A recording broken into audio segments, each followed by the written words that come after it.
मनसे अध्यक्ष राज ठाकरे आणि ठाकरे गटाचे नेते उद्धव ठाकरे हे आता एकत्रित प्रचारासाठी उतरणार आहेत। जागा वाटपाच्या चर्चा अंतिम टप्प्यामध्ये आलेल्या आहेत। ठाकरे बंधू प्रचाराचा नारळ संयुक्तपणे फोडणार असल्याचं सुद्धा बोललं जातं। मुंबई, नाशिक, ठाणे आणि पुणे इथल्या एकूण 6 संयुक्त सभा होण्याची सुद्धा शक्यता वर्तवली जाते। निवडणूक प्रचार कार्यक्रमामध्ये दोघेही भाऊ एकत्रित दिसावेत अशी मागणी कार्यकर्त्यांनी केली आहे।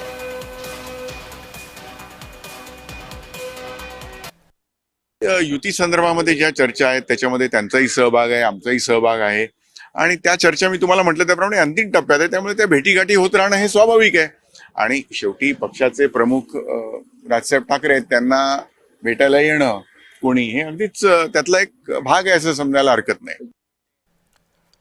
दरम्यान ठाकरे बंधूंमध्ये जागा वाटपाचा तिढा सुटलाय का यावर एक नजर टाकूयात ग्राफिक्सच्या माध्यमातून। वरिष्ठांच्या युतीच्या आदेशानंतर ठाण्यातील स्थानिक नेत्यांची जागा वाटपाबाबत चर्चा झाली।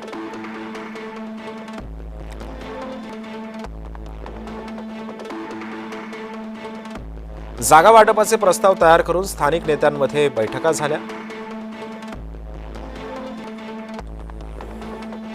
गेल्या आठवड्यात राजन विचारे, विनायक राऊत, अविनाश जाधव, अभिजित पानसे यांची एक बैठक झाली।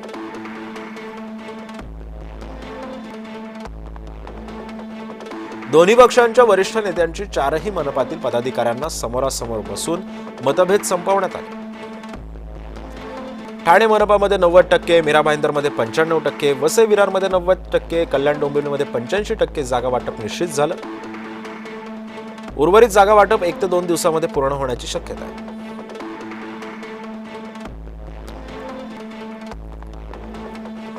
ठाकरे बंधूंची युती जाहीर होण्याआधीच जागा वाटप पूर्ण होणार असं सूत्रांनी सांगितलंय।